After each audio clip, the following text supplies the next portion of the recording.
Alright, we're back with more NFL coverage.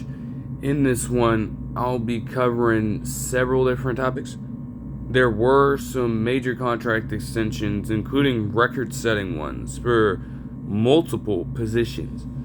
You know, you always love to see those people working hard out there on the football field, getting their money. And these players, with what they have contributed to their respective teams, especially the one player we'll get into, certainly earn that and then some. You know, you could argue that they're the best on their team. And of course, when you are in a situation like that, naturally you're going to have to pay up. That is fair. You have some of that. You also have some other situations in here, especially over the past week in particular, and including today, with just heartbreaking news that could, in some different ways, change the course of people's entire livelihood. Now, of course, with some of the things I've detailed in previous recaps, you know, these aren't necessarily devoid of those situations, but you have to be able to cover them with enough context and enough range to give people the full scope of the matter and actually show fair judgment in the entire equation. Because especially with the latter case that we'll get into, you have to keep that open mind. You can hear about the different pieces of evidence, and they can be damning. But you have to be fair in the manner in which you cover it. Because otherwise you would not be doing it any service at all. They just spout nonsense.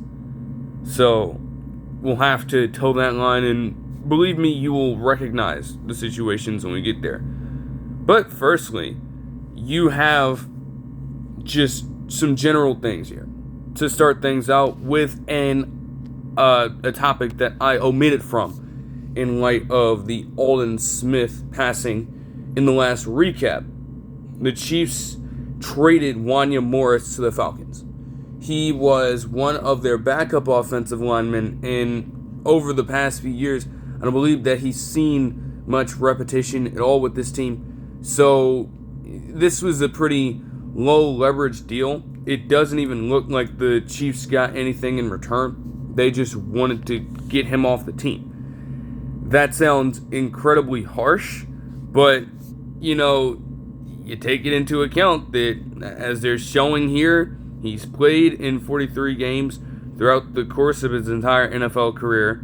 He only started a single game in 2025, and he only started in 16 across his tenure up to this point with the team.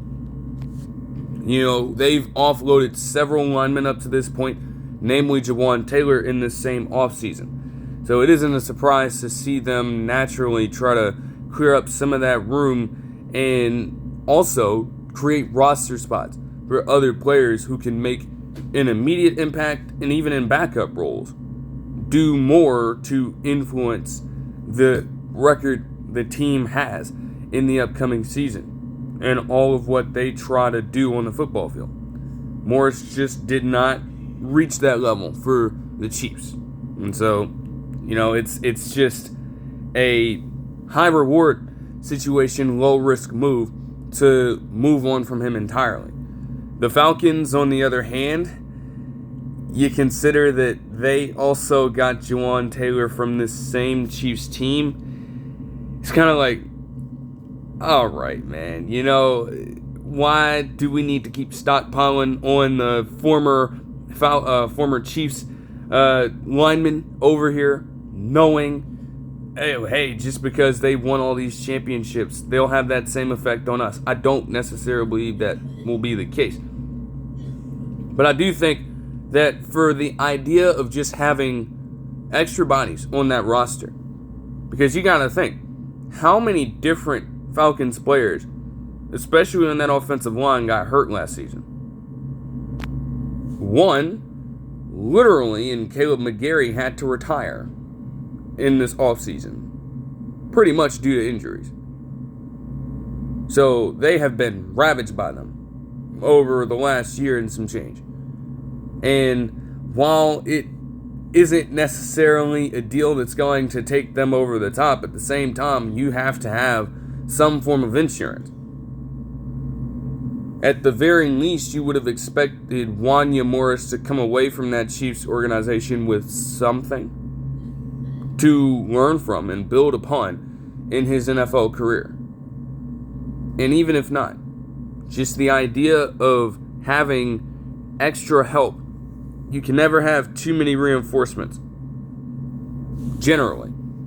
And on an offensive line that has consistently gotten banged up, hell, even for Jawan Taylor himself, a player who has dealt with injuries from time to time, making sure that you have a backup plan and contingencies in place to shore up on those discrepancies, that matters a lot for the Falcons right now.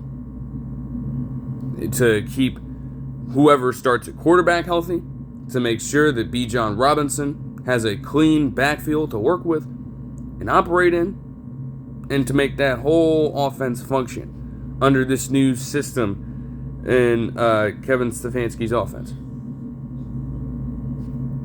So it's a decent deal for them. Like, it's not supposed to jump off the page at you. It's a move for a trench player that they will desperately need in their cavalry.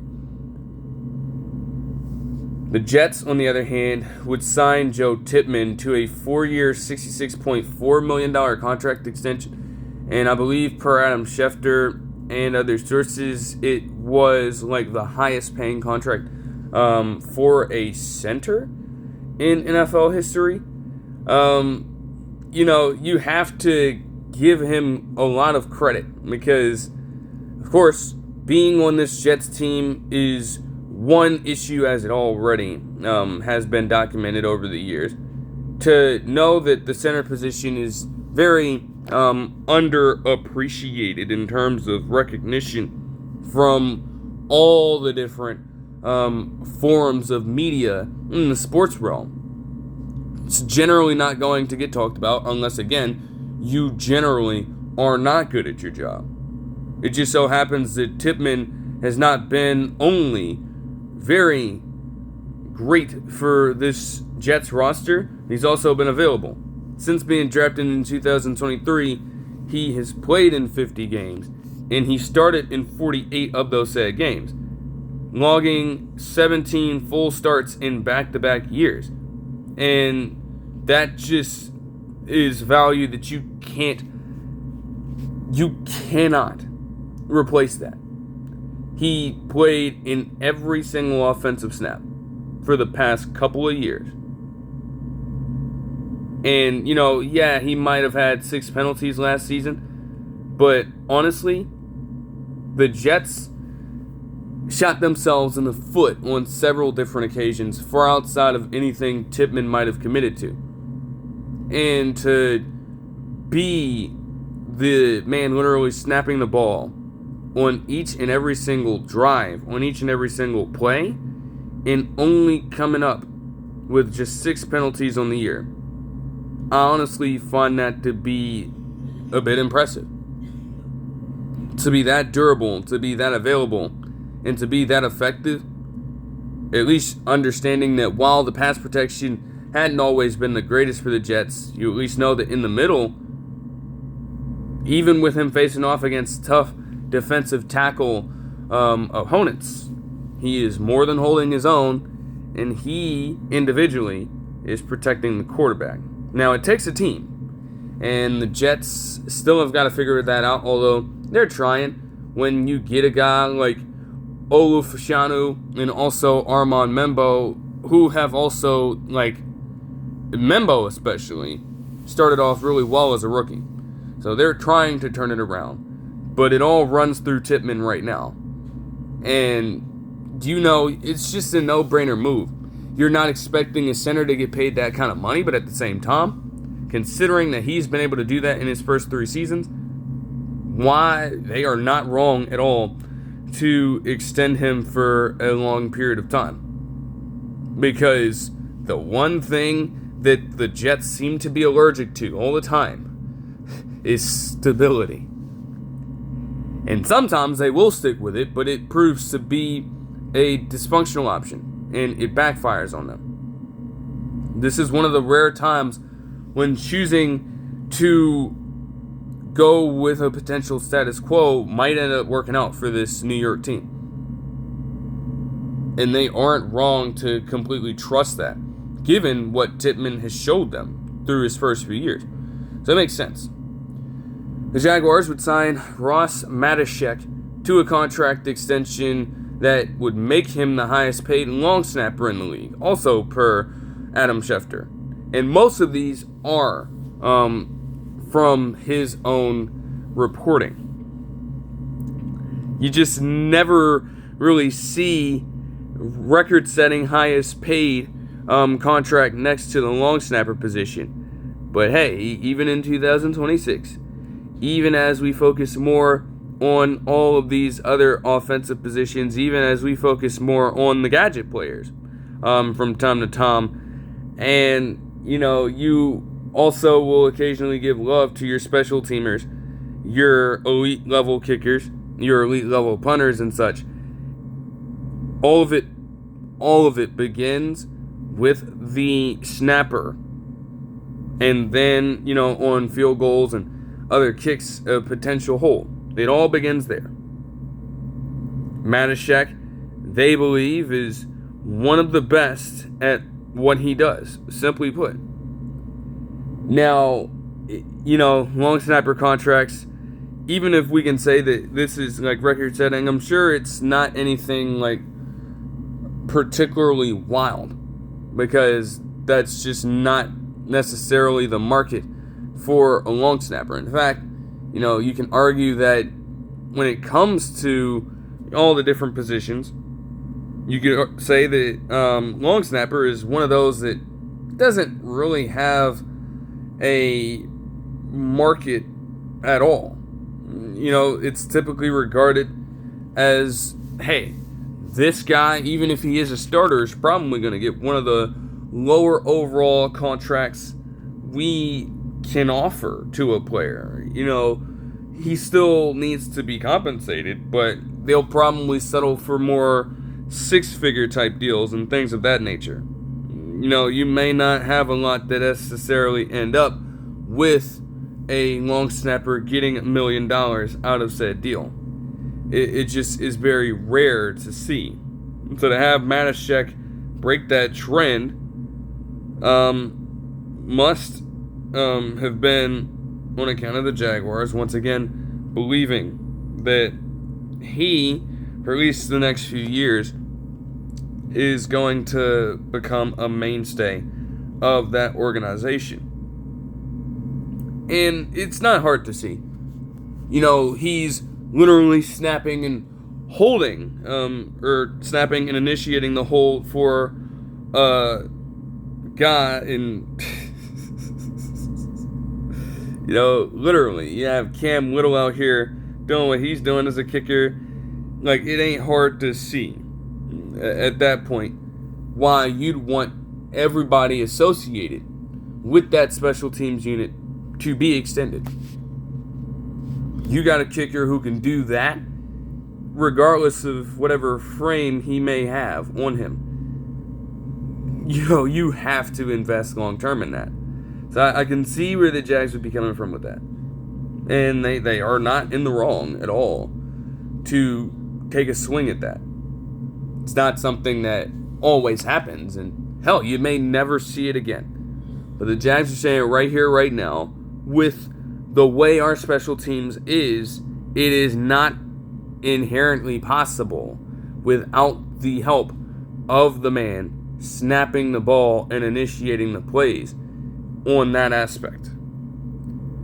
So, Matiscik earned it, man. You have to give credit where credit is due. The Cowboys would also place Matt Hennessy, actually a former Jet in his own right.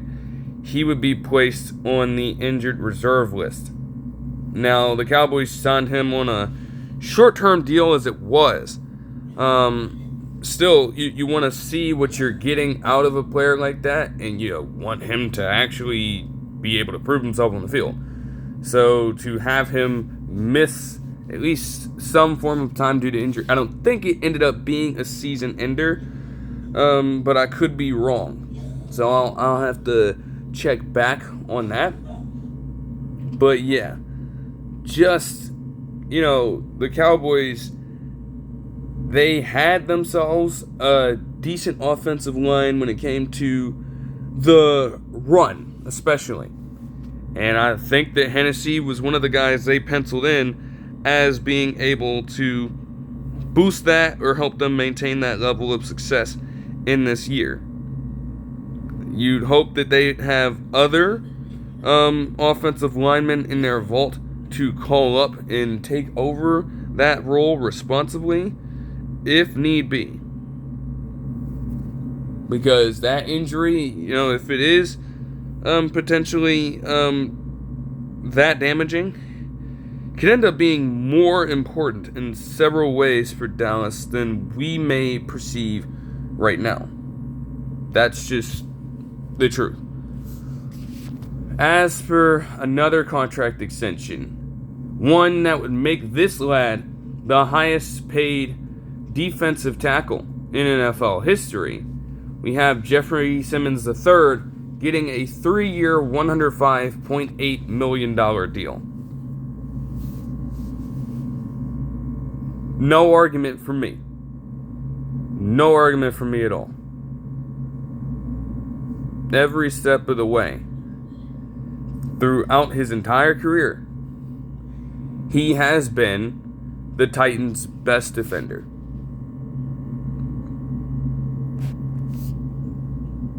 The very best on that team for years in a row. At the very least, since 2021, you could argue. He was still earning his keep a little bit and trying to make himself a mainstay in this league. But from 2021 onward, he's had 4 Pro Bowls in 3 All-Pro team nods, including a first-team All-Pro last year when he's right in the middle of his prime at 28 years old. It's just crazy. That always, first of all, always is a great sign for a team. He puts his best season together right then and right there, and instantly, when it is time to look for another deal, they hand him a long-term contract that pays him the big bucks. Producing that well in a contract year matters. And we've seen it many times. It's literally a cycle that will not end. It can make or break players' entire career plans, career trajectories, and also contract values for years down the line and in the future, depending on how well or poorly they perform in a given contract year when they are up for one. Jeffery Simmons III can say that, hey, he far exceeded expectations. Literally, it was his best season as a player. 11 sacks, 3 forced fumbles, 3 pass deflections, 67 total tackles, and 17 tackles for loss, along with a safety. And also, just for shits and gigs, a reception touchdown against the 49ers because, right, all over the board, just being a total game record defensively. It's interesting to, juxtapose this as well, because when you look at that contract and you see how he performed last year, it's kind of like you contrast that with Dexter Lawrence III, or Dexter Lawrence II, my bad, getting the contract that he did on the instant extension he got with the Bengals. You know, they say all this stuff about Dexter Lawrence the second not necessarily being a pass rusher, and just having more of a general impact on the defense. Simmons the third might be the inverse of that, where, especially with last season, he could be ascending into dangerous territory as a pass rusher, and yet has not had the inverse effect. There are some games where he single-handedly has kept the Titans in it by forcing teams into long third down situations, potentially being the engineer for a few turnovers every now and then, and allowing that offense to cling to life several times over. There were many situations like that last season. But there were also others where, you know, even if he performs well, team just did not have enough in them at the moment to overcome those deficits. And so it just left Jeffery Simmons III in a situation where he's wasting all of that talent, all of that skill on virtually nothing with this team. It would be interesting to know just how long the negotiating process was, because it wouldn't have even been surprising for Jeffery Simmons III to come out and say, hey, I want out and off of this team.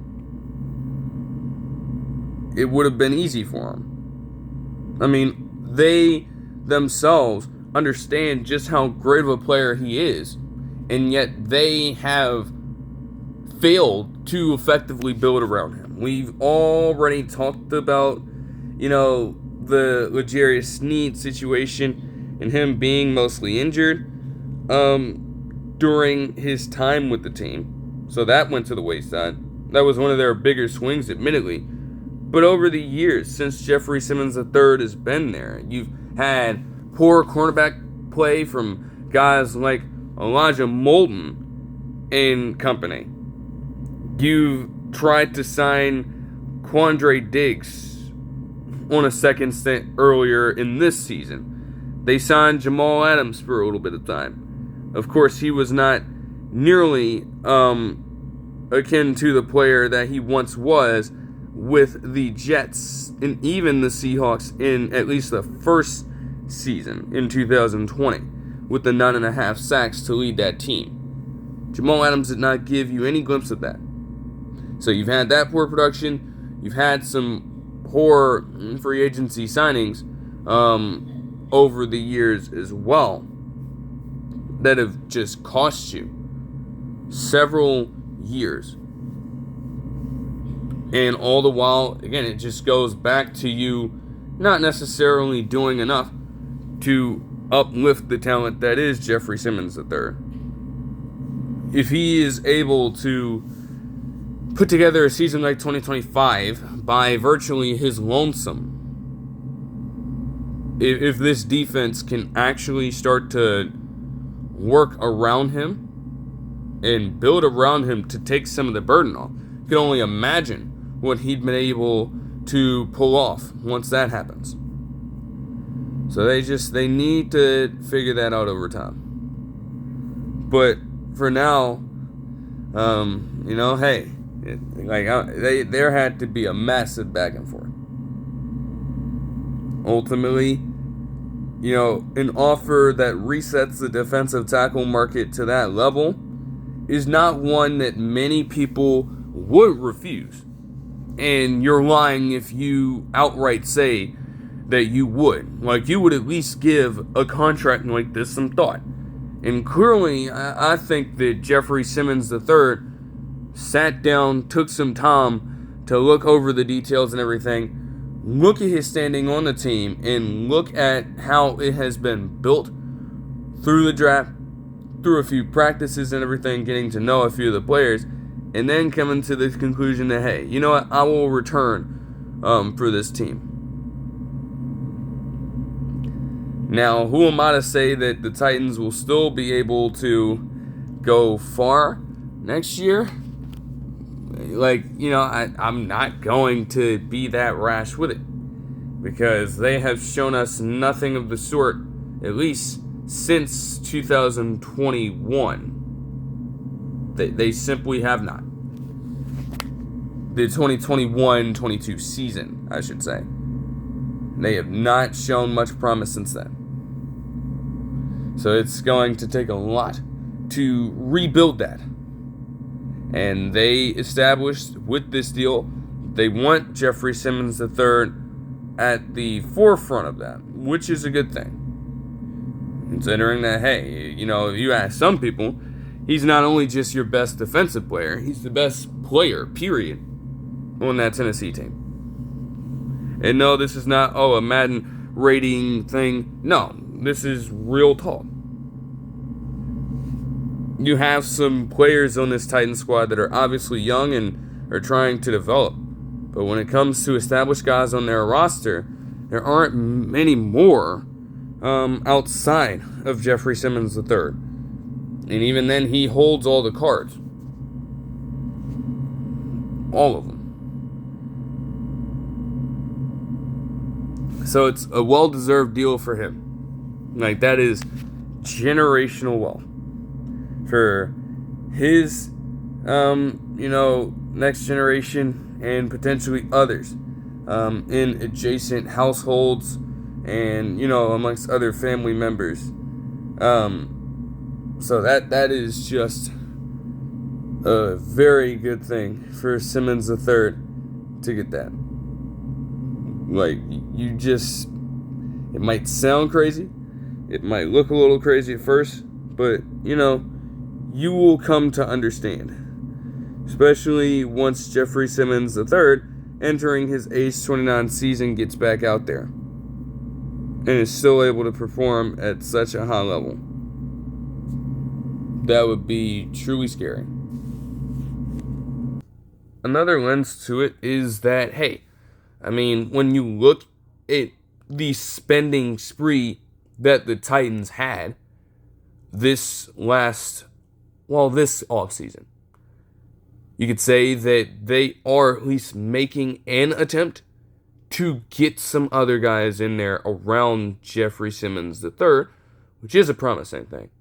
And then you get guys like Anthony Hill Jr. and Keldrick Falk through the draft. You get Jermaine Johnson II via trade to line up on the edge.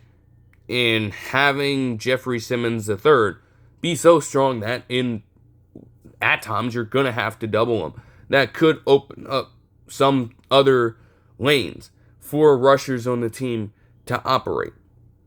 But once more, it is going to come down to that back line, because Jeffery Simmons III can only do so much of his position. Again, like I mentioned, it has been a weak point for that defense since he's been there.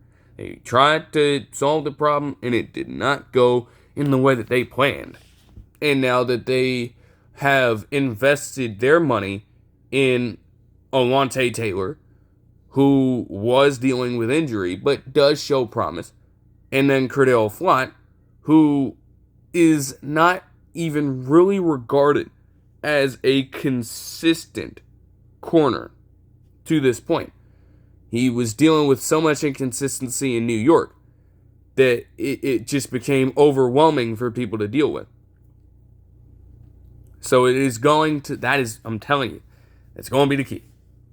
Might sound crazy, putting that out there. But that's what it's going to come down to. Because you can put up all the pressure that you need. Those guys can still get burnt so quickly on the back end that before it even reaches the quarterback and get the fucking ball off. So they need to manage that better in this season. Because it would just be a waste of Jeffery Simmons III's time to continue that terrible trend and waste such a great talent. But moving on from that, into another situation, and we have to go back to pretty much last weekend. Now, initially, when Adam Schefter put out this little video, which turned out to be in full like an 85-second clip, and in it, you could see a person resembling Geno Smith. It turned out to be him, pretty much on the phone, pacing around what appeared to be his own residence at the time. And on the actual clip itself, there was some messaging from a different person. And alleging that she had been assaulted by Geno Smith. Now again, seeing the clip itself, I didn't end up making too much of it initially. It was there, I acknowledged that something was up. I watched it and I'm like, okay, what is going on here? I'm not too sure at the moment. And I guess when you look at the situation in its entirety, the police department must have felt the same way. Because according to this article, quote, a spokesperson for the Town of Davie Police Department told USA Today Sports by email on Monday, June 22nd, that officers responded to the Smith residence on Sunday, June 21st, but did not make an arrest. Now that is true. They were there at the house. And they were talking to Smith at that time. He wasn't brought in on anything. But, of course, anytime you're dealing with assault, you have to take it seriously. Of course, there have been noted situations where people will wield that term around and use it to extort and exploit athletes. That has happened before. It does. As, we've mentioned. Literally, as it was put in the Stephon Diggs case, by the way. When that closed out. Like, it literally does, damage the entire credibility of the message for everyone else that truly endures through something like that. And truly has dealt with something like that in their own experience. Like, they could literally be telling the truth, and majority of people will, but it'll be the select few to lay waste to all of that.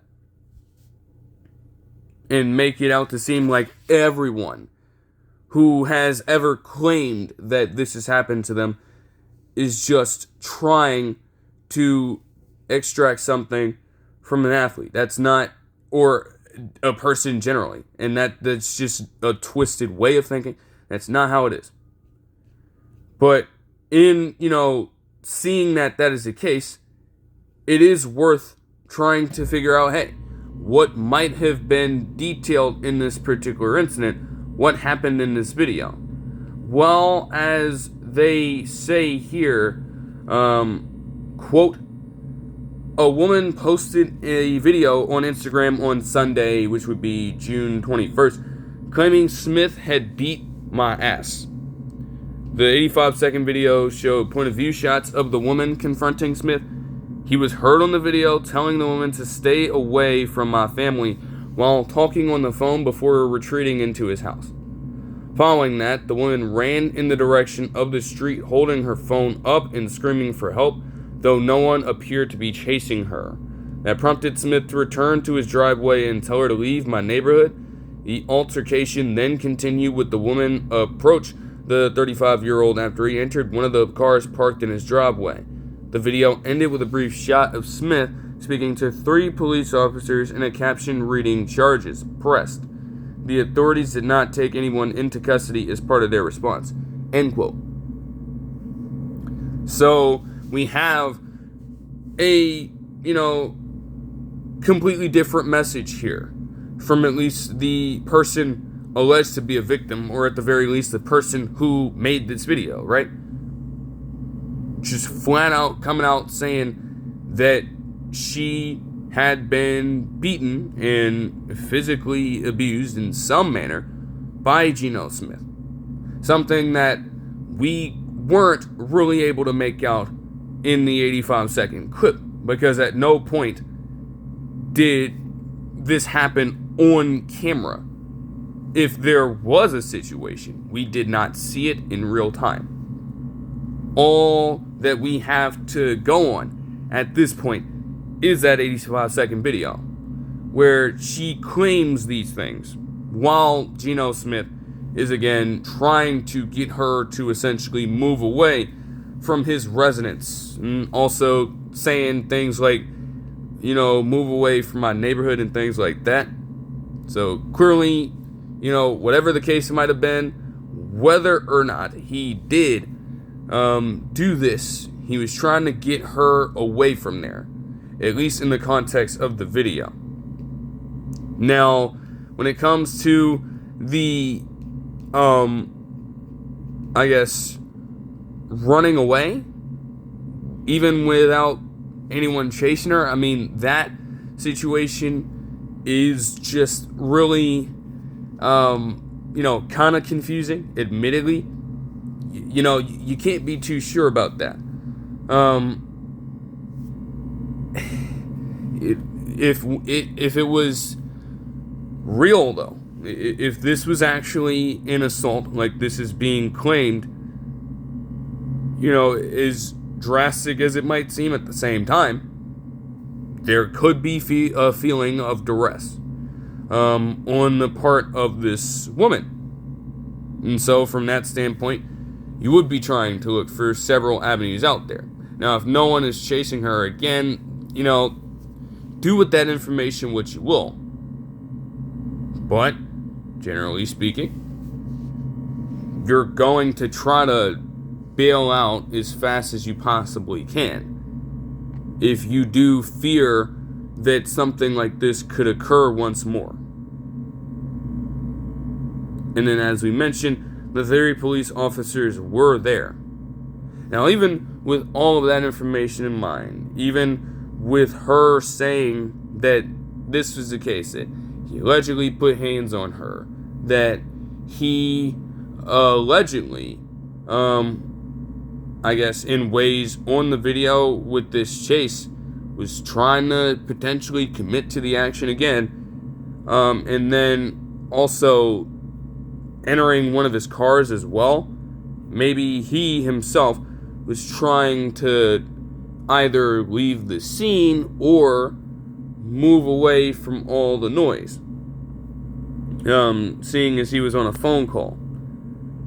Another one of these, possibilities could be true as well, but that's what I'd imagine. When you're trying to get in the car, you're gonna want to distance yourself in some manner, and it could have been, by all means, a physical measure to get away from her.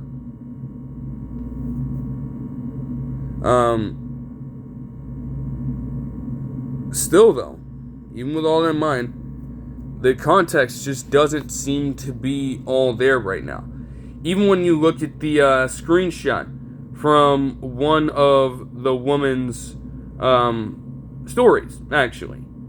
And I'm not going to lie, these are wild statements that I'm not going to read on here. But essentially, she elaborates on the idea and the reasoning behind Geno Smith allegedly doing this.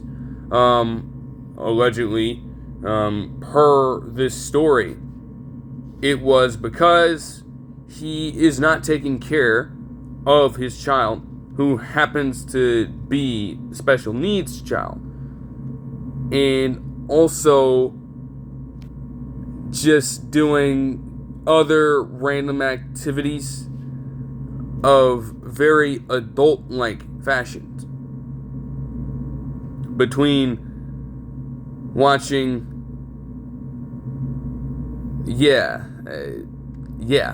watching that online, and then also playing Call of Duty. over taking care of this child, allegedly. Now, again, reading that, you take 1 second to even look at what was said on this. It does sound wild. And it would paint out Geno Smith in this as a father dodging responsibilities at every turn. But again, we're not there. We don't know, genuinely, whether or not this is the case. So, for all of what I just outlined, there's still a lot of gray area here. And yet, initially, the thinking was that, hey, we just hear about this disturbance in the area, we respond to the call, and they made no arrests at the time. In fact, per multiple sources, initially, they closed the investigation. They just made the decision flat out on June 22nd. Literally at 4:56 p.m. Eastern Time. They have it noted down that they closed it entirely. And when you think about it that way, you're like, damn, really? We don't even seemingly have all the information we need. And there could be something to, either side here. Yet we're just going to close the case entirely without even attempting to figure any of that out. That's a little wild. And, you just don't expect, I don't know, it's crazy. Once again, for most of these kinds of cases, you would have people want to prove to the masses that even if you are of celebrity status, you are not above the law. Well, here we are in this situation, potentially letting a celebrity off the hook entirely. That any repercussions or ramifications at all in the matter, as if nothing at all happened to lead up to this disturbance and to lead up to the release of this clip. They found fault with that eventually. You yourself would think that, hey, there has to be more to the story here. And they felt that as well, to the extent where they walked it back. Pretty much 90 minutes later, as multiple reports state, per what I read on USA Today and other sources. Because as it states here, quote, "We were informed earlier this evening that during review, it was determined that this case is being further investigated by a detective." A second spokesperson for the Davie Police Department said in a statement to USA Today Sports at 6:29 Eastern Time, "It is active and we cannot release any additional information at this time." And this is also last Monday. So again, it's like, what?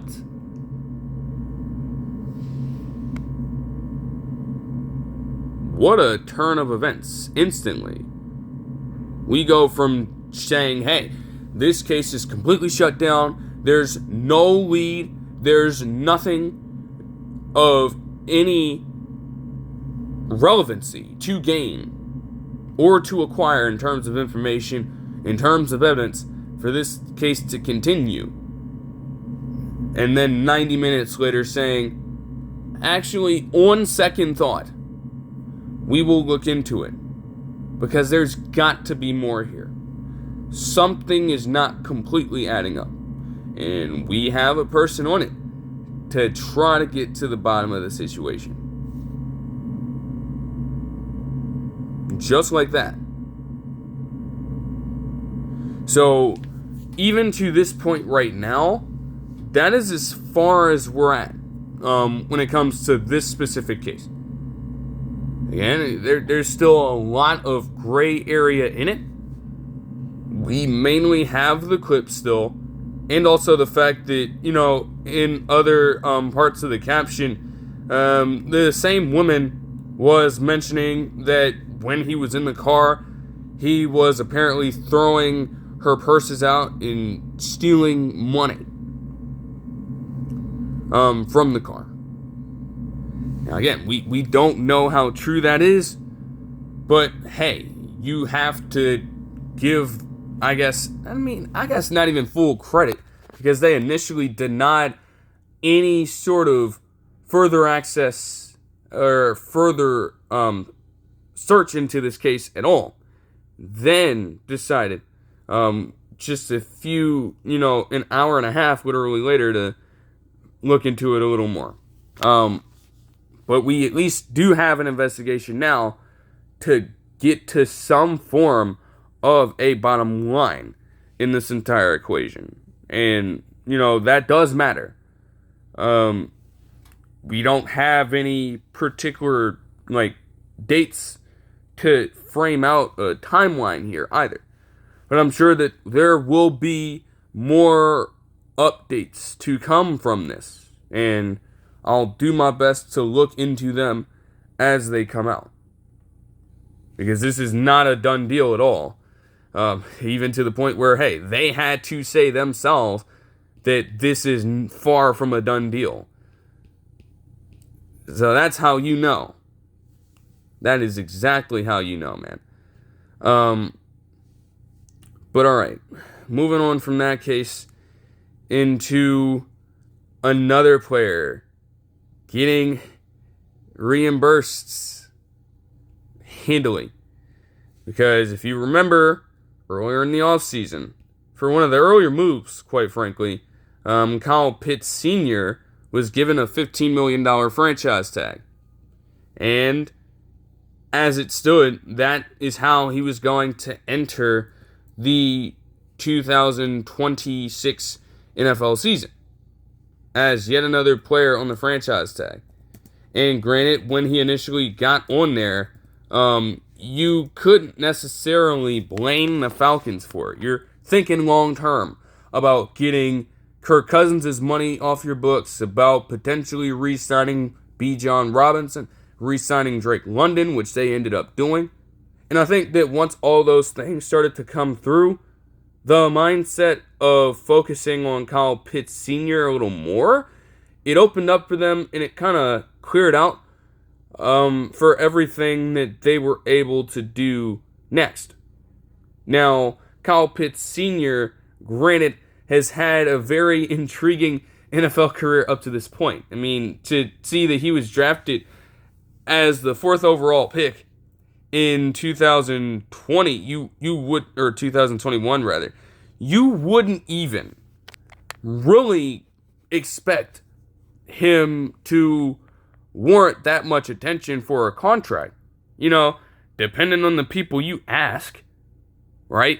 Kyle Pitts Sr. hasn't even lived up really to his status in billing as a generational tight end talent. As crazy as that sounds, I know.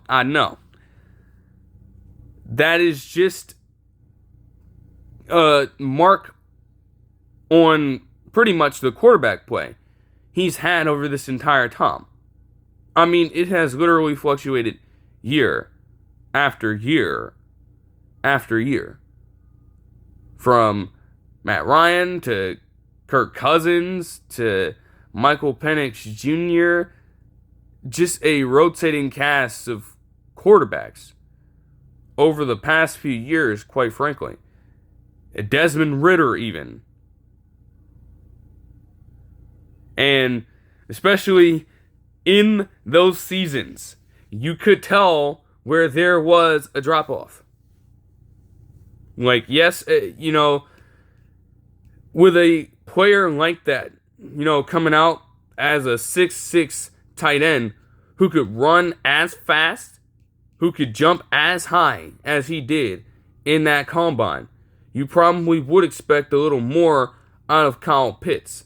at the same damn time, when it comes to, some of the wide receivers out here, and granted, it's all subjective. We're going to have our own thoughts about these kinds of players. That much is true. But you can only go so far individually. A quarterback's got to give you the ball at the end of the day.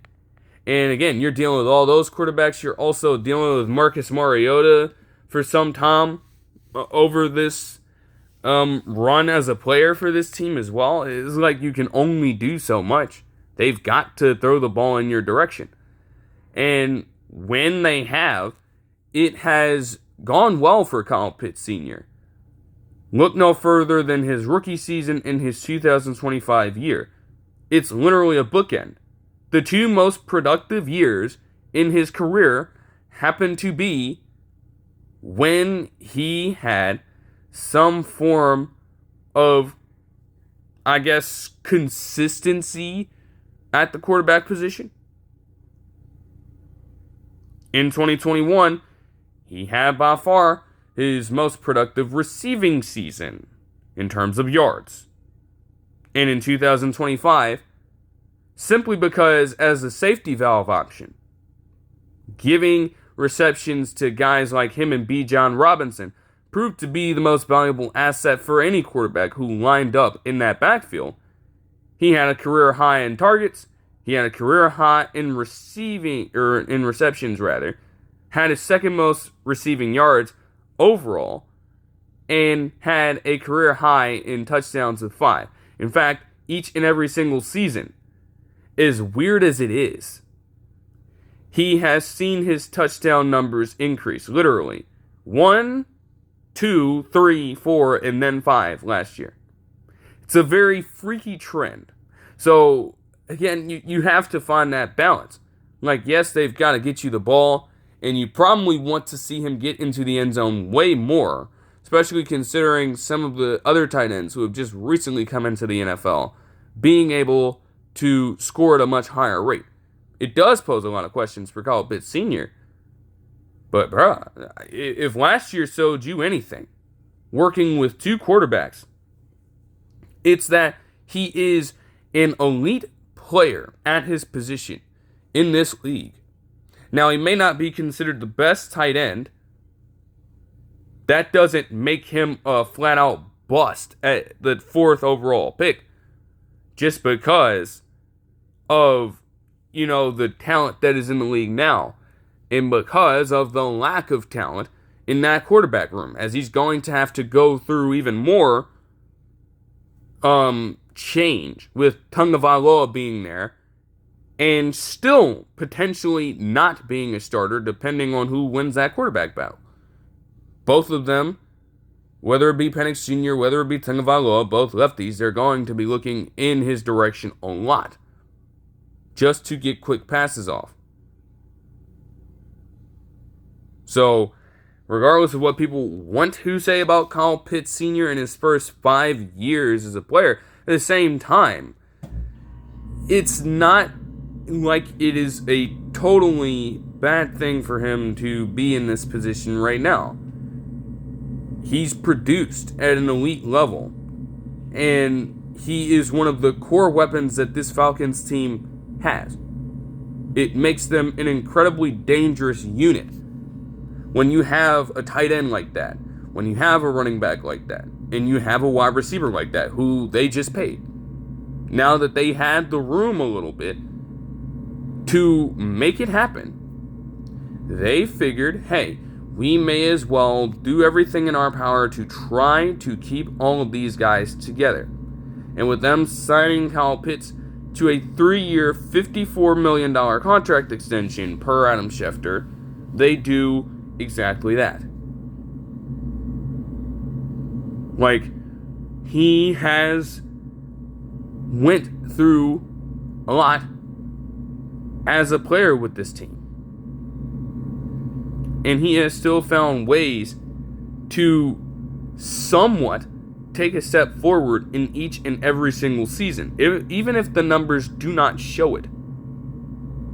Like, his ability to find the soft spot in zones, to recognize the talent that he was playing with at the quarterback position, and to compound on those opportunities by improvising his route running skills on several occasions in this last season was a major step for him.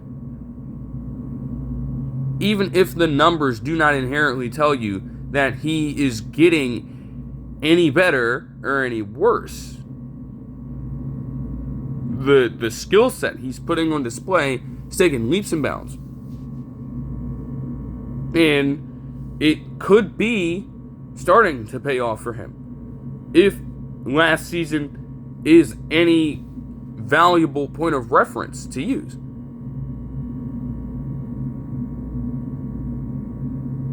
So I respect the deal. Makes him one of the higher paid tight ends in the NFL outright. And I think the highest paid on a... might be wrong about that. But, you know, he more than earned it. Well-deserved contract for Kyle Pitts Sr. Like, I'm not going to, be at arms about that. Like, it's a fair deal for him. Genuinely. I'll tell you, man. But, alright, moving on to that. And another tight end. With the Jags signing Brenton Strange to a 3-year contract extension worth up to $48 million as well. Also per Adam Schefter. And, coming just after Kyle Pitts Sr. got that. It's kind of wild. Brenton Strange is in a similar spot as a guy who came into the league as an older tight end in 2023. And a guy who has also seen an increase of 1, 2, and 3 in terms of touchdowns in each of his first 3 seasons.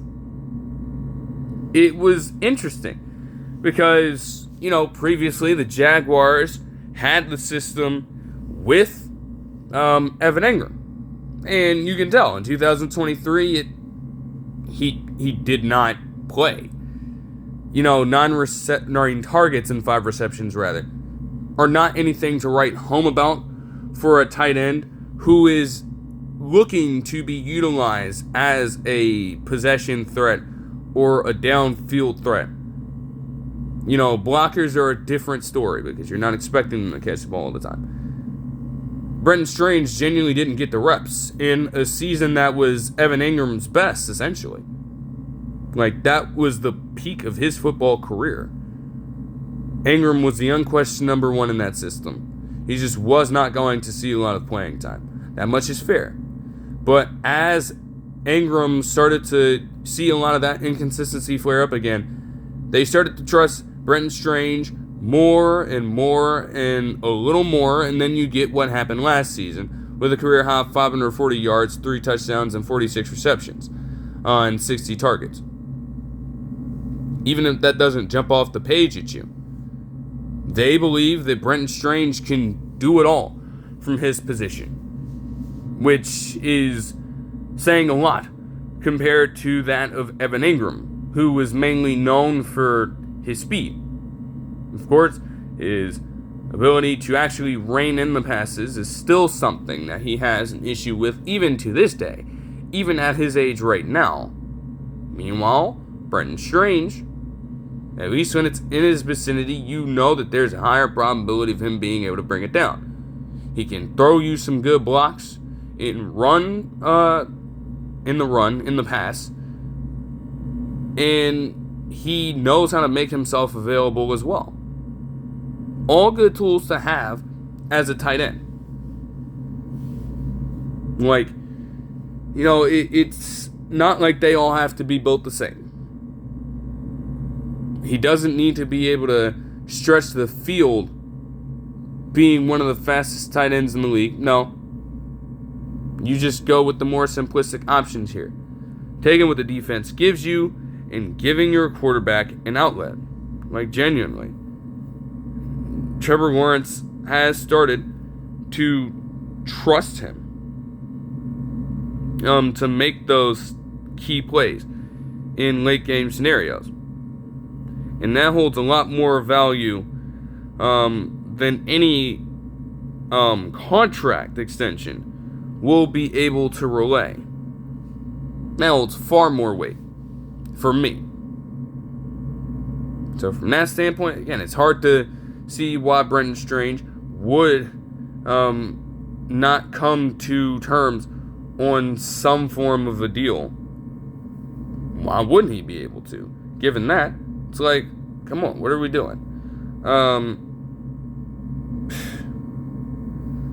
It sounds crazy, and hey, with incentives, it goes up to $48 million. So the actual contract itself is probably worth just a little bit less.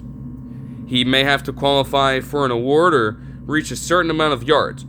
I can guarantee you that they'd probably look at him attempting to go over probably 700, 800 yards for some extra money, potentially qualifying for an award, mainly Offensive Player of the Year, I guess, as another potential boost in pay for this year, and so on. Like, they could go a number of different directions in enforcing that. But, it does not take away from the fact that Brenton Strange, coming into it as, again, one of the older players at that time, has established himself as a player ready for everything the NFL has had to bring to him. His role has already shifted in ways that might not have been expected for him in 2023, and yet he's become one of the focal points of that offense. Moving on to a different situation here. I had to look back through it further because I did think that initially this was covered on my channel. It was not. But we've got to go all the way back to February in this one in regards to Terrion Arnold. Because initially at the time, per multiple reports, he was allegedly involved in an incident at that time. Like, this literally goes all the way back to February. And I remember hearing about it. I must not have, once again, thought much of it. And so I glossed it over for a while. But the things from that initial report in February proved to be very important with what we would find out later on in the months to come. And now, as of recently, like just a couple days ago, Terrion Arnold, to this point, had already been out for the season. One of the last things that were out in the public eye for Terrion Arnold at that time was that he had suffered a lower leg injury and he was out for the rest of the year in December of 2025. So by this February point, he's still actively trying to recover from said injury, and he's spending time away because at that point, the Lions had already been out, eliminated from playoff contention. We were nearing the Super Bowl entirely. So he allegedly spent time with several others of his associates, including one in Ariana Del Val, who I think they said was his girlfriend. And then another person, Boakai Hilton, who actually is a childhood best friend of his, along with multiple other associates, who are also named and I can get to in a second. But they were there in this Airbnb for at least a good amount of time.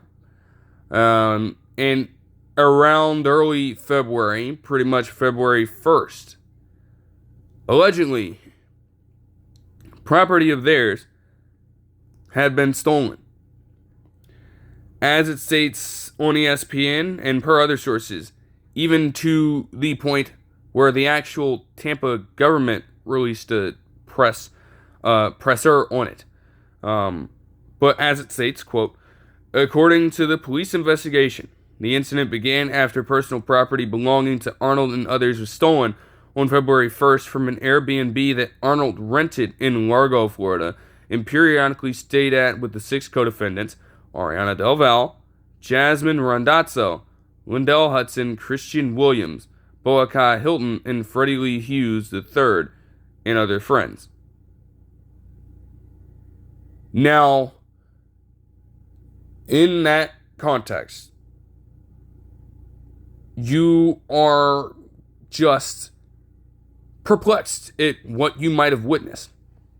Who am I to suggest, that any of that information is conspicuous right now with everything that we understand about this?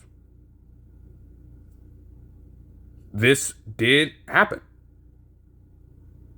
Someone, in some manner, stole property from this house, to the point where a reported $250,000 in property losses was reported at this time per CBS Sports and other sources. Cash worth $100,000, an $80,000 necklace, gone in just a span of however many hours or minutes it might have took, how many days or hours it might have been plotted by a person, by a potential group of people, to come into this rented residence of Terrion Arnold's and these other associates and ravage them for all of their materials, or at least a good number of it, to be worth that kind of money. That's a lot that will go missing in such a short frame of time. And considering that Terrion Arnold had already been dealing with injury, that is probably one of the last things he might have expected to happen to him at this time. You are sent for an instant spiral in a robbery, especially if it's direct. When one happens to be in your house at the same time, it can be trauma-inducing for people to go through that. So it is a serious situation. And even if these people that allegedly went in there and did this may not have been out of it at that time, to lose all of those valuable items of yours, it can strike you the wrong way. On one end, you can feel devastation at losing all of that stuff, especially if it's something that proves to be highly valuable to you as a resource, as a potential gift, as a potential piece of a memory that you hold dear to your heart. Like that can mess with you a lot, knowing that it is not in your possession anymore. And if that was where the situation lied, you would have to, in a way, feel for Terrion Arnold. If it was left there, and there was nothing more from this situation, you have a 23-year-old in Arnold at this point going through an experience like that. And generally, it's one that, most people, whether they're celebrities, whether they are regular citizens, it doesn't matter.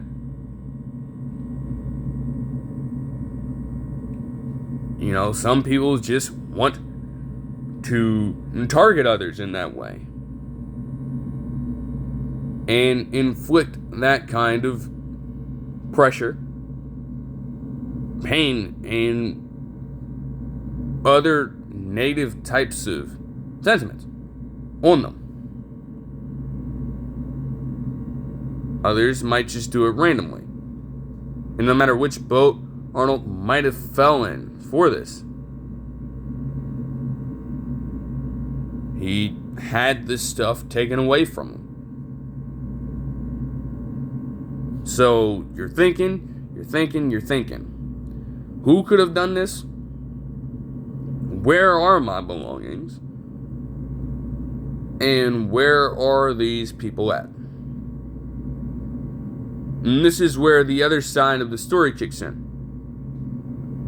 Because it is here where Arnold decided to, conjure up in his mind, allegedly, along with others, allegedly, that some course of action was needed to get all this back, or to potentially take control of a situation that they didn't have any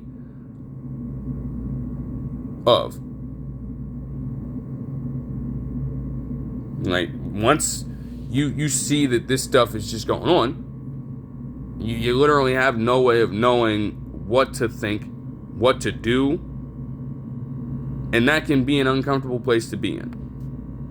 One of the first courses of action for them is actually fair, in all honesty. According to this quote from ESPN and other sources as well, Arnold, Hilton, Hughes, and another individual reported property loss totaling the $250,000 amount on February 3rd. Arnold, according to Tampa police, suspected that 2 of the 3 victims in the kidnapping case were responsible for the Airbnb robbery. End quote. So that's fair. That's fair. They reported missing all of these items and the amount total as well. That's within the legal confines. The thing with that is, even as these items are reported, it can sometimes take days, even weeks, to recover all of those goods and actually narrow down the search for a suspect to one person or, again, a group of individuals that might have been involved. It can take time for that to happen. Well, looking deeper into this situation, there was no extra time to be had. No more was Arnold and these associates of his going to sit down and wait for all of this stuff to happen outside of their control. And so, potentially to their detriment, they took matters into their own hands. Now, I'll go through the entire thing and break it down. Okay? So, quote, Arnold's group hired a private driver during their time at the house, and they believe that the driver was one of several people who played a part in the $250,000 robbery. Authorities eventually cleared the driver, but instead of waiting for police to investigate the robbery, Arnold and his associates decided to take matters into their own hands. The group allegedly lured the driver and 2 other men to an apartment where 2 of the victims were jumped, pistol whipped, and held at gunpoint by 2 of Arnold's associates, Lindell Hudson II and Christian Williams. A third man eventually made his way into the apartment, and he was also jumped. All 3 had visible injuries. While Arnold was not set up in the apartment, he was able to view what happened via a live stream set up by one of his associates, according to police. Arnold's crew eventually let the 3 men go, but not before allegedly stealing some of their personal property.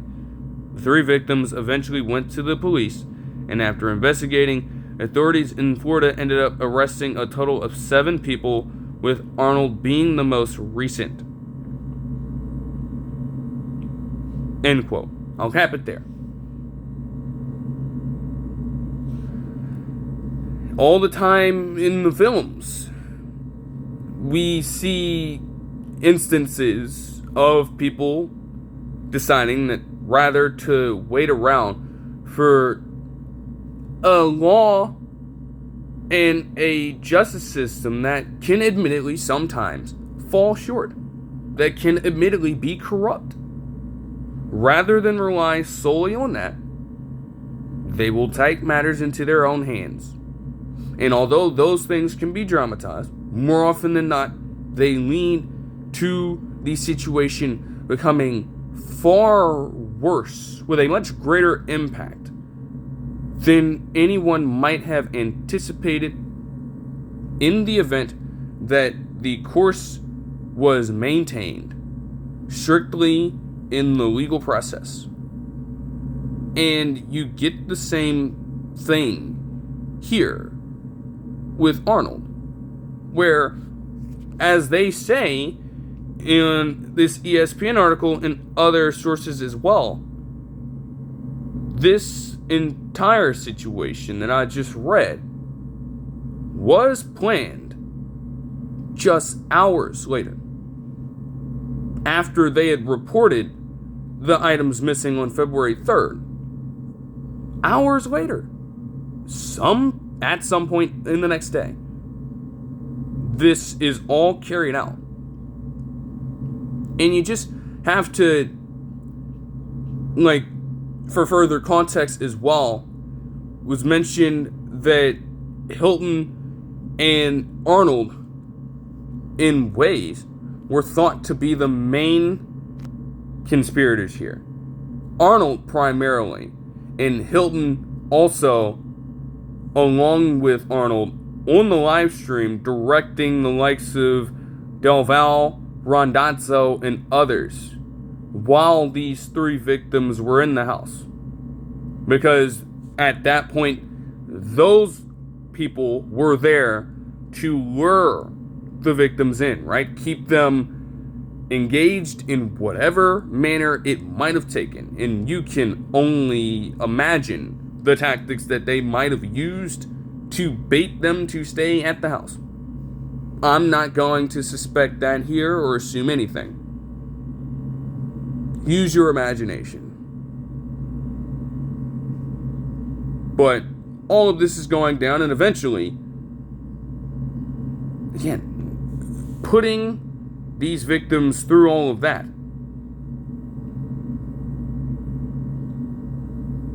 it is just a drastic measure to use. Now again, Arnold, with him losing all of this stuff, it is definitely a very horrible occurrence to have that happen to anyone. And it is an unfortunate circumstance. But as I kind of mentioned at a different point, even in the most extreme cases where having that outside form of justice might be desirable because of just how corrupt the system can be, in the general sense, and in cases like this, you have to let it carry out. You have to let the legal process play out. You have to. You just cannot try to take matters into this, into your own hands. Because a lot of those attempts prove futile more often than not. Knowing that you do not have the same kinds of resources that it may take to get the correct read on a situation, be in the correct jurisdiction at the right time to then execute whatever form of justice you may be seeking. And in this case, it is like, yes, these are probably the same tactics that could have been exercised on Arnold as well as his associates if they were to be in the house, were to have been in the house at the time of this, which is also something that police may be looking for. If any one of these associates were in the house at the same time. Because, of course, the reality of the situation is, that with all of this still up in the air right now, some people actually may believe that the robbery in the first place was, in fact, perpetrated by a few of the same people that Arnold surrounded himself with. Now, of course, that is also something that is like, that has genuinely happened before, and it would just really be messed up if that were to be the case. For them to go through all this trouble to effectively put other people in danger, get a scare out of them, and then take their property, thinking that they had committed the robbery on Arnold and his Airbnb in the first place, only to have your own people at that point potentially commit this and send you spiraling out of control into this situation. Because now everyone is quite literally in a very vulnerable situation. Everyone, especially Terrion Arnold. It would just be so crushing if that was the case. Now again, we'd have to wait for more information on the investigation to come out. So I'm not going to outright assume that either. But that would be a totally fucked up situation. I definitely agree, with the people who might be saying that could be the case. If it were to be, yeah, absolutely. And it just goes to show you that, even in those cases, close associates, childhood friends, that still may not have come to matter in this equation. And that would be the most heartbreaking thing out of all of it. Even more so than all of the other information still to be had here. Because it would be one thing, even if you cannot carry out justice in that way, it would be one thing if these three victims and the others involved in this were actually the ones who did commit this crime of robbing Terrion Arnold on February 1st. Well, it turned out, per ESPN and as other sources outlined as well, it turned out that when the police did their own independent investigation into the case, they determined that none of these three victims were involved in the initial robbery of Terrion Arnold at all. None of them. All of them were innocent. And here in this situation, allegedly, you have a football player and a crew of his conjoining together, putting you through that kind of experience at gunpoint and a bit of an interrogation as well, if you will, to try to seek out more information that those guys didn't turn out to have at all, which led to more torture,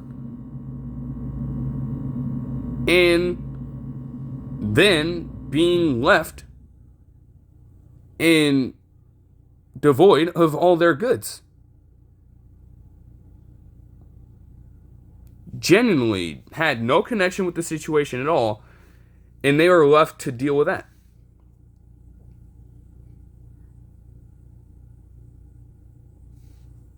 if that were to be true, and you have these people being put through that,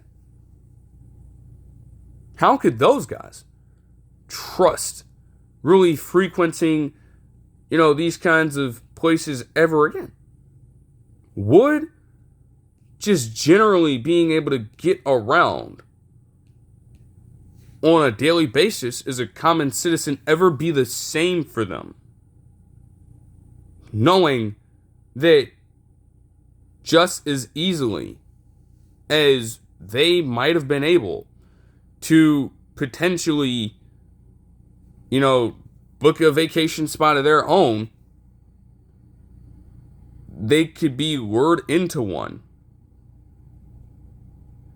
and literally shamed privately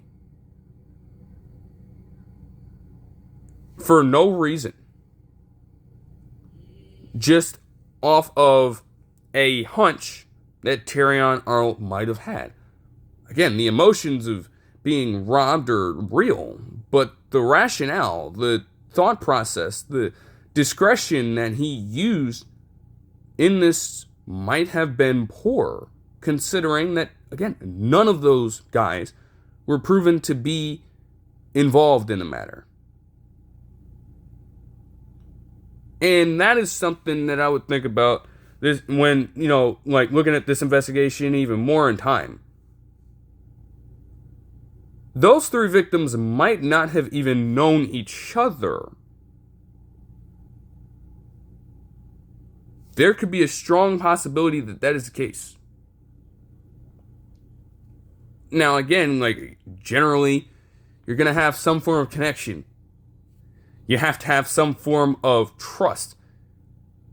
Even in a situation as messed up as a robbery would be, you'd have to know each other at that point. Those three victims might not have even had any connection with each other to that level. And they were sought out like this by all 7 of these guys.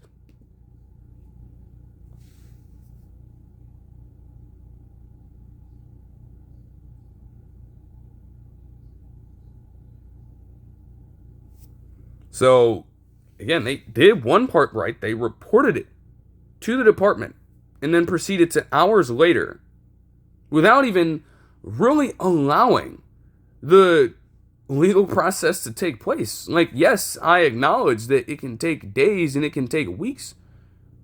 It didn't even kick off.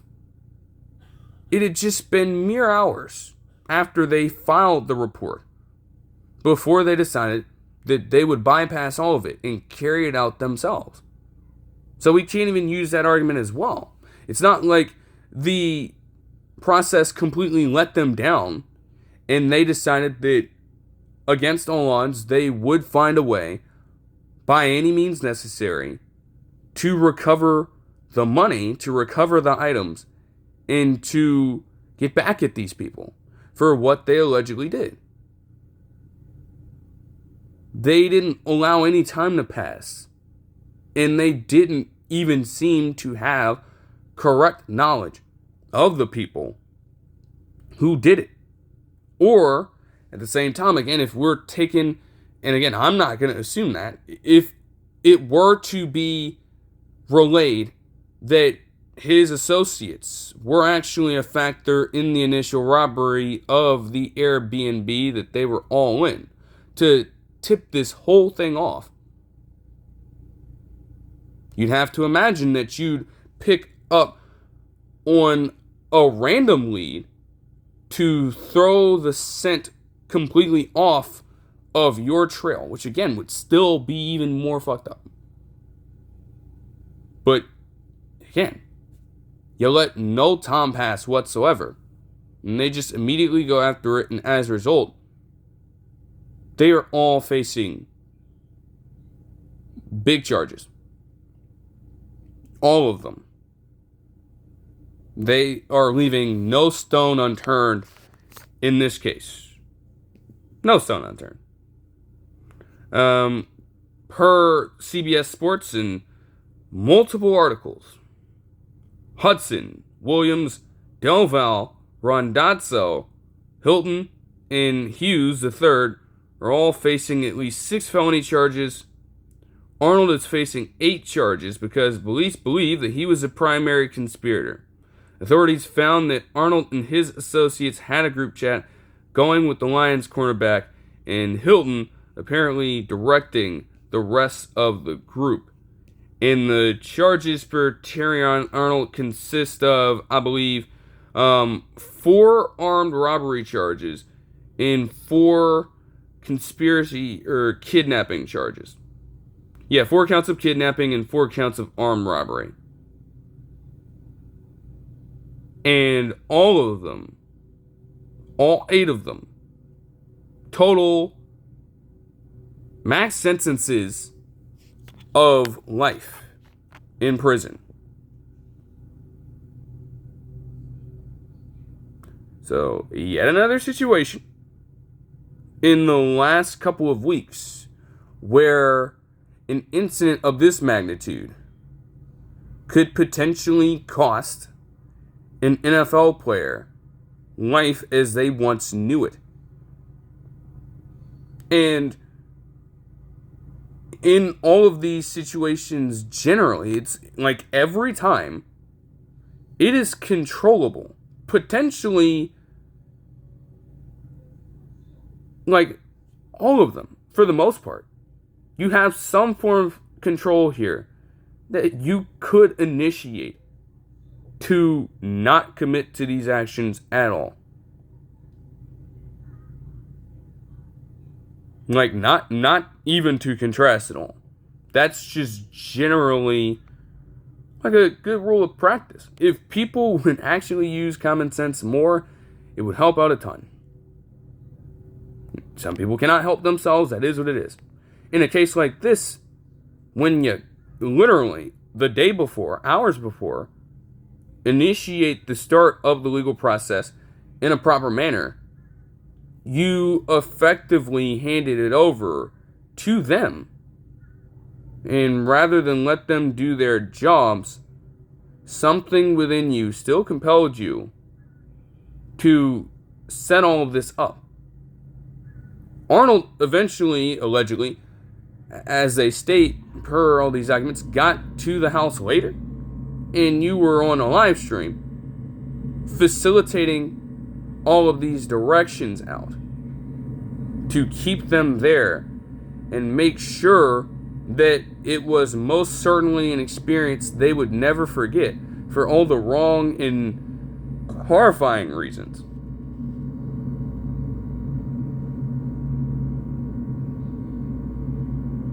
Like, you know, it's not even to, like, say that this sentencing isn't extreme. You may look at it that way. But when you antagonize and threaten the livelihood of the common citizen to that extent, you have to pay the cost. There is genuinely no place for that in the world. Point blank, period. No matter how grave it might be to deal with a robbery situation, it's inexcusable. And again, you literally, compared to even putting yourself in potential danger, like if he were to have actually stumbled upon the people who committed this crime, could be dealing with an even more tragic situation here, because genuinely you may not know who you are dealing with. And just because you plan the situation well doesn't necessarily mean that it'll stick. Things happen all the time. So any number of things could have happened to Terrion Arnold if he were to, potentially be thinking about carrying this out at all. And, trying to poke and prod your nose into the equation here to try to initiate all this justice might have just led you to throw away your life.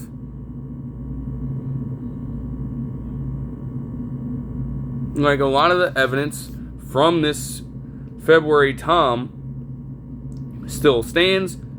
They have some reports of Terrion Arnold denying involvement at the time, mentioning that he was in other places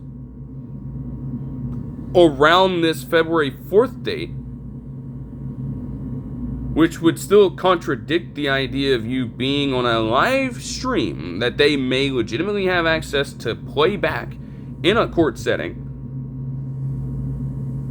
on your way to this specific residence. Like, if they continue to, pile up a good amount of evidence in this case, Arnold could be in a load of trouble if he isn't already. That is just the truth of the matter. It is bigger than football at a point. It's bigger than football.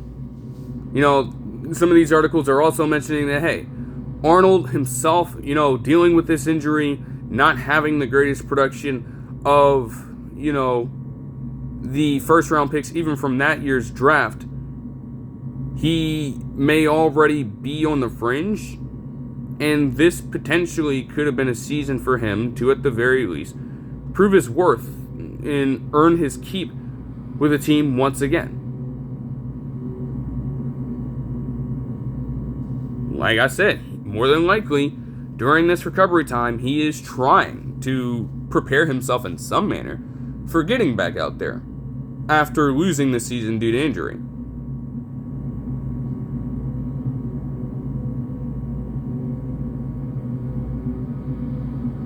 But you should be able, even in a situation like this, you can be hurt over the fact that you got robbed, and at the same time respond to the situation with grace.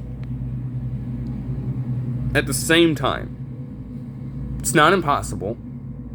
It is very hard to forget and potentially forgive that. Especially if, again, he was in the house at the same time as the robbery actually took place, which was not the case in this particular situation. It's difficult. But that would be much better than everything that allegedly happened here, as he faces a total of 8 counts with conspiracy charges literally being named as the primary one in this entire scheme. It's crazy. And they have a statement out, his management team, stating that, quote, Terrion Arnold categorically denies any involvement in the matters underlying the allegations made against him and maintains his innocence, the statement reads. There is no credible evidence linking Mr. Arnold to these allegations. Instead, the government appears to be relying on testimony from multiple convicted felons who have admitted their own involvement and may have substantial incentives to shift blame in an effort to lessen their sentences. End quote. Now again, take note of that last sentence. Because, yes, Arnold, of course, is going to, per his representation, say that he is not guilty in all of this. But that last part can be true as well, which, again, would make this situation even more fucked up. Not even just the idea of those guys potentially perpetrating the initial robbery in the first place that set everything else off. Because, again, I'm not assuming that here. But it is true that in some situations, especially with Terrion Arnold's position, other people in this spot may be looking to pin all of the blame and all of the penalty on the lead man, or at least the individual who is believed to be the lead man. Especially when Arnold is appearing to be as well off as he is as an NFL player. It would fit right into the court's hands of trying to set an example. And, hey, for a plea, genuinely, even if, you have people in that courtroom who you believe are solid at the same time, for literally the right bargain, or for the right exchange, there is no limit to the number of things that people will do to stare an individual down in the court sometimes and say whatever just to make sure that they get out of the situation unscathed, while all of the blame and all of the responsibility is put on another person. It's not even a statement on that, but it is also something that happens a lot. So that sentiment is fair, and it is something to watch out for as well. When it comes to more on this investigation. Like that's true. So for this case right now, that's where we stand. There was a hearing today. I think it's just to get more things hashed out, so I can look into that more as I spend my time just relaxing and going through several bits of important information across multiple sports. Quite honestly, looking at this entire thing with some of the stuff that I'd seen earlier. As far as the situation is now, man, it's just, we genuinely don't know what the case is right now. All we know is that the 23-year-old and Terrion Arnold is now actively facing a severe penalty for these allegations and 8 devastating charges levied against him, as well as 6 felony charges against the other individuals here. This crew, as far as we understand right now, they were allegedly involved in this together, and if things go a certain way, they could all end up going down through the manner in which they came together. All of them are very young too.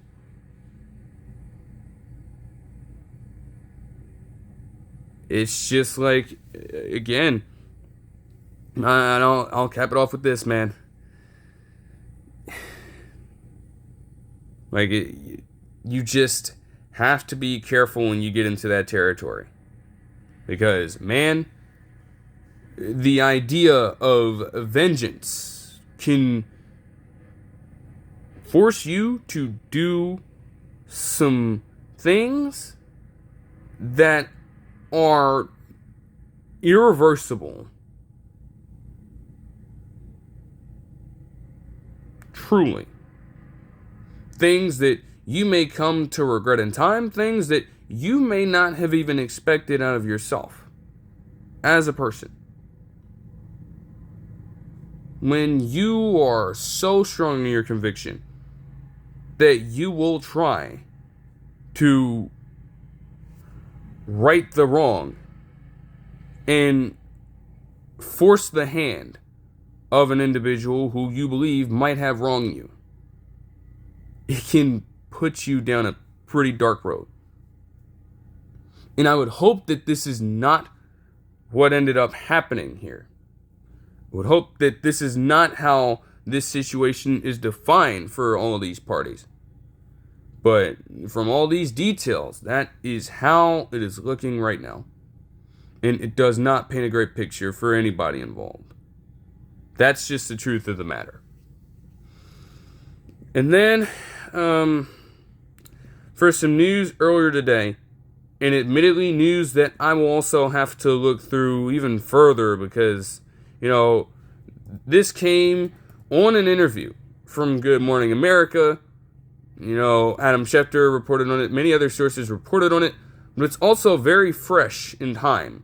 I have no knowledge of how it came about. I have no knowledge of the extent to which they had to research just to come to the conclusion that this had happened.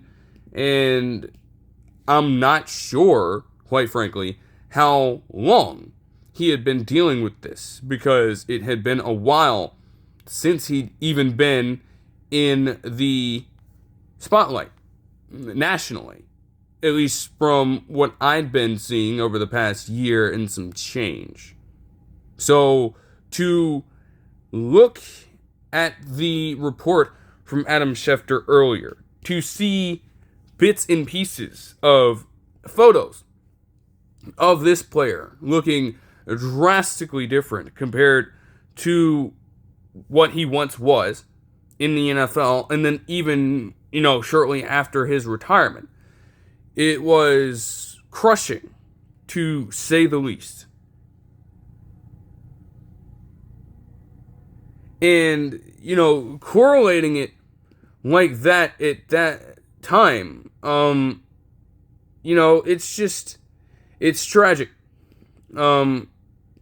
to know that you can have people go through that.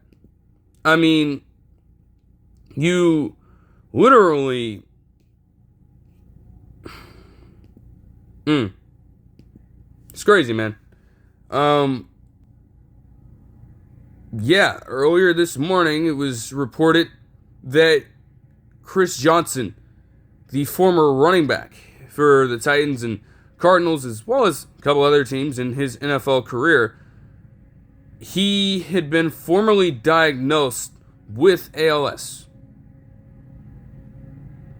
at the age of 39. It is just really, defeating to look at that. Genuinely.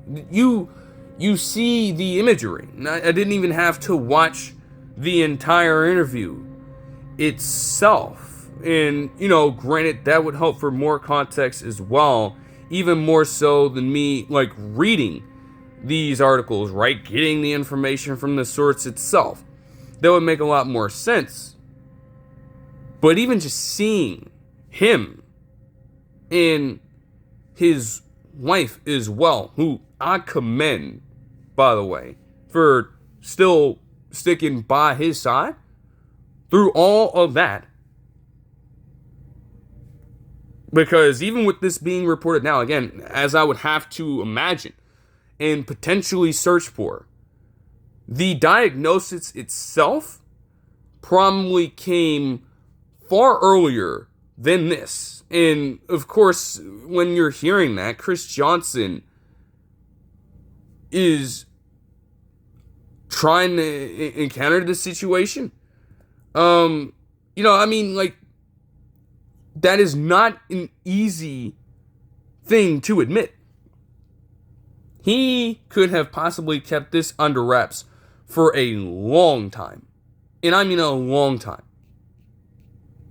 It's an uncomfortable conversation to have when you're dealing with any condition, quite frankly. It goes far beyond just the ALS thing. Any kind of condition that you could confront on this level that can potentially have a drastic effect on the way that you function in everyday life. Not even just from the sense of moving around physically, as you see Chris Johnson, essentially, with lower muscle definition. And, he has on clothes. You can't see the full makeup of his body. But it's just frightening at how frail he might actually be underneath all of that. it would startle you. It would shock you. And, of course, you'd want to keep that out of the national spotlight for those reasons. And yet, that still has not stopped the reaction and the overwhelming amount of support from just pouring in over this time. Of course, ALS also is known as Lou Gehrig's disease, named after the player himself, who was also diagnosed with it in 1939 and forced to stop play from what was a Hall of Fame caliber baseball career.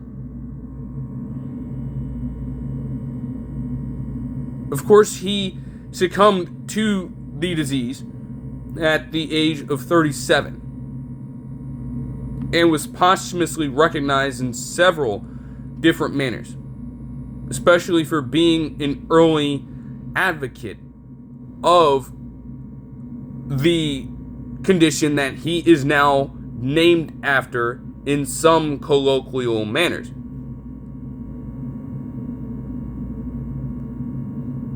Of course, Chris Johnson at this point is, by finally deciding to come out with something like this, he is trying to be an advocate for it in some way, in terms of, trying to fight it, speaking up about it, ensuring others who may be encountering the same thing right now that they are not alone in their struggles.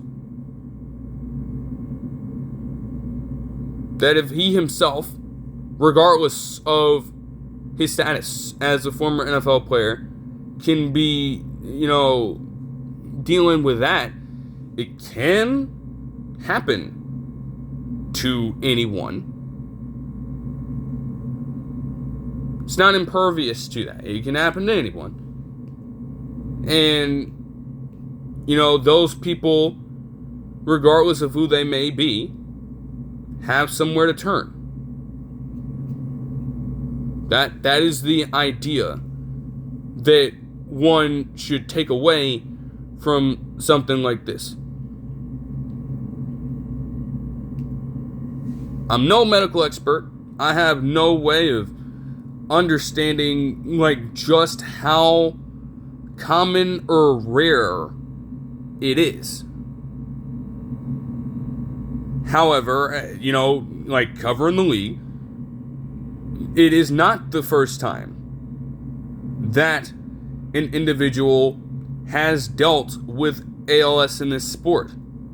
It's the same reason why the former Saints player in Steve Gleason had to retire. And Steve Gleason, to his credit, at this point, also another person dealing with this, advocating for it, is still pushing on to this very day, despite being diagnosed with it in 2011 at the age of 34. You just truly hope that Chris Johnson can kind of follow that same trend and continue to push forward in the midst of all that. Continue to fight through it and continue to get that support from his wife, his family, his kids. Anyone who has a platform, help him out. Anyone who has a platform in that, kind of, circle in the NFL world and the sports world, help them out. Speak up about it. Don't shy away from it. Again, it's not an easy situation to talk about. But the idea of being brave enough to talk about it should invoke an energy in other people to do the same thing. For him, it's the right thing to do.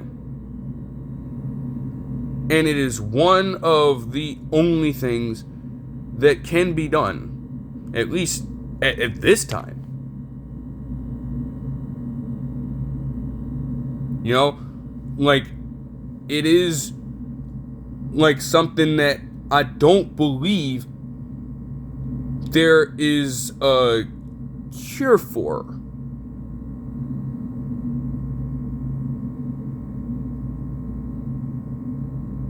I don't believe that that's the case. Again, I'm not a medical expert. Don't quote me on that. But again, Gleason, for an example, is still dealing with it all these years later, and he is almost 50. So I do not think that there is a cure for it. You live with it. You have it. That cannot be reversed once it's outlined that is the case.